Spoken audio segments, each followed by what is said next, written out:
welcome to my setup for my 2023 journal. Now, you might notice that I have not said the bullet part of bullet journal this year, and that is because I have actually moved away from bullet journaling for 2023. So we're going to talk a little bit today about why I made that choice and how I'm setting up my journal in a more intentional way this year. So here I'm just filling out the beginning parts of my journal. I am using an Archer and Olive notebook once again. I missed it so much last year, and I'm so happy to be back in one. And I'm just filling out my main kind of opening page with a little quote. But yeah, I am not bullet journaling for 2023, and that might come as a surprise as I've been bullet journaling for quite a long time, longer than I've even had this channel for. And for a very long time, bullet journaling really served me. It really suited my life well, and it made a lot of sense for me to do so. But maybe in the last year or so, I've really just felt like it has not fit my life.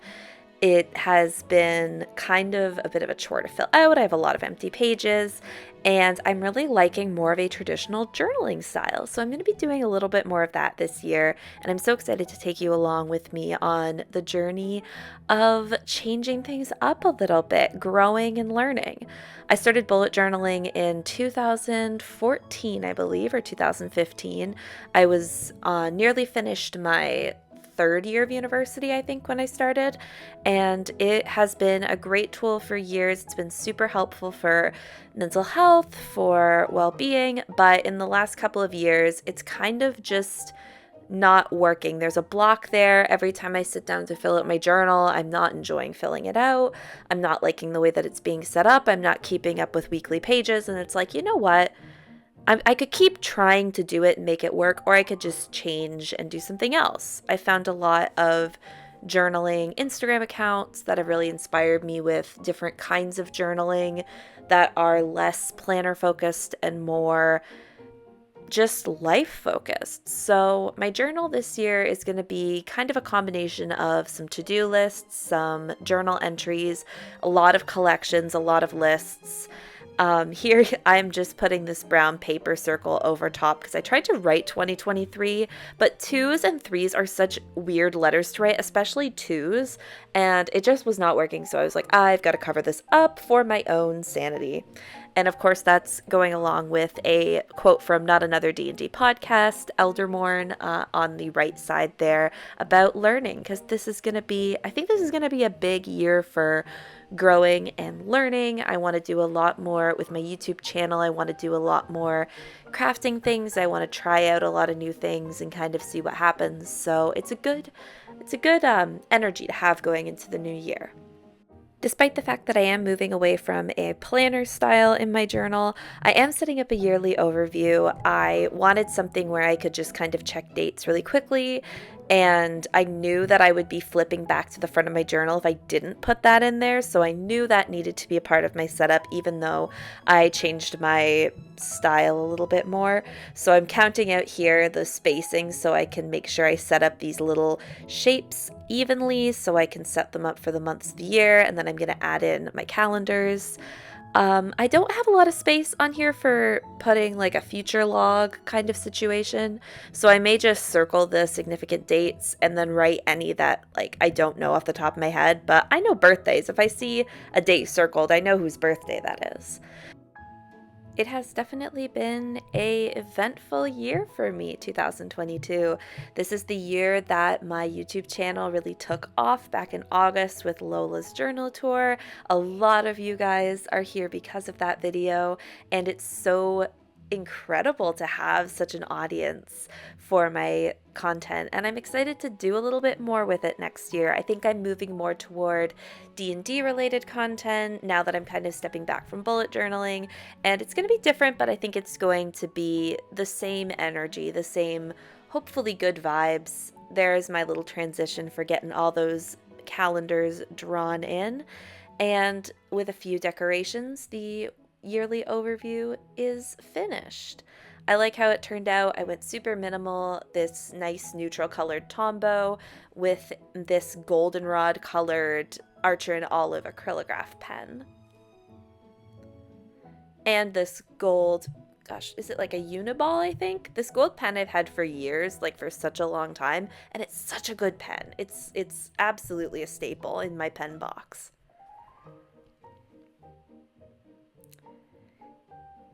With a couple of washi tape touches, I am then moving on to the next spread. This is my goals page for 2023, and I wanted to try something a little bit different. So I made a goals bingo card. I'm really have bingo cards on the brain. One of my Dungeons and Dragons groups uses bingo cards every session. We have all these things that we might do during the session or that might come up, so it's fun to play along and see if you can get bingo from all the things happening. And when I was trying to figure out how to set up my goals for this year, I was like, why don't I do a bingo card? Like, they've been on my brain for so long, they're so much fun, and it takes a little bit of the pressure off of goals. I know that I've had a few years in the last little while where my goals at the beginning of the year just don't align with how the year ends up going for me. The intentions that I end up setting in January just don't match my life by the end of the year. And it feels kind of bad to look back on your goals and be like, oh, I didn't really do that much of that. So I thought by doing a bingo card, I could break the goals down into some smaller pieces, and then I could also have a little bit of that pressure off and just kind of see, hey, can I get a few of these things done? No pressure to do everything, just a little bit of inspiration to see if I can get a bingo this year. And I do have two cards. The one on the left is going to be for goals, basically things I can control, things that I want to do, and the other side is kind of just fun. It's things about media that I like, things about Dungeons and Dragons, predictions, things that I don't necessarily have control over but would be cool if they happened, stuff like that. So I think that's going to be really fun to fill out. I did go and fill out my bingo cards after filming just because it took a while to come up with 24 things for each card. But I'm really happy with how they came out. My goals card has things like the amount of books I've read, consecutive weeks without missing dog walks, design things, YouTube subscriber growth. So it'll be really fun to see which of those things come to fruition throughout the course of the next year. And then I'm adding I started with just little blobs, but then I decided that they'd be really cute if I turned them into clouds. So I added clouds for the rest of the spread as some decoration. One of the big things I want to do this year is read more, so please let me know in the comments what are some good recent books you've read. I got a few books for Christmas that I'm really excited about, but I'm always looking for ideas of books that people have enjoyed. I like a good fantasy. I like a good, of course, anything LGBTQ. I'm a very big fan of. I do read a lot of young adult, but I'm trying to branch out a little bit more.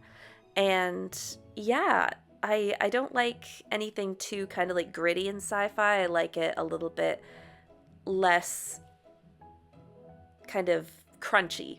Does that make sense? Speaking of books, I'm drawing in my bookshelf for 2022. This is a book tracker I've used for a few years now, just leaving some empty books and filling them in with books as I read them. I did not read very many books last year, but I'm hoping to read more this coming year. So fingers crossed that happens, that works out for me. I'm starting with the goal of 20 books, but we will see how far I get. I won't be surprised if I don't get to 20, but maybe I'll get to 20. I don't know. We'll have to see. If I can do one a month, that's like the real big goal, but I was like, let's reach for the stars on this one.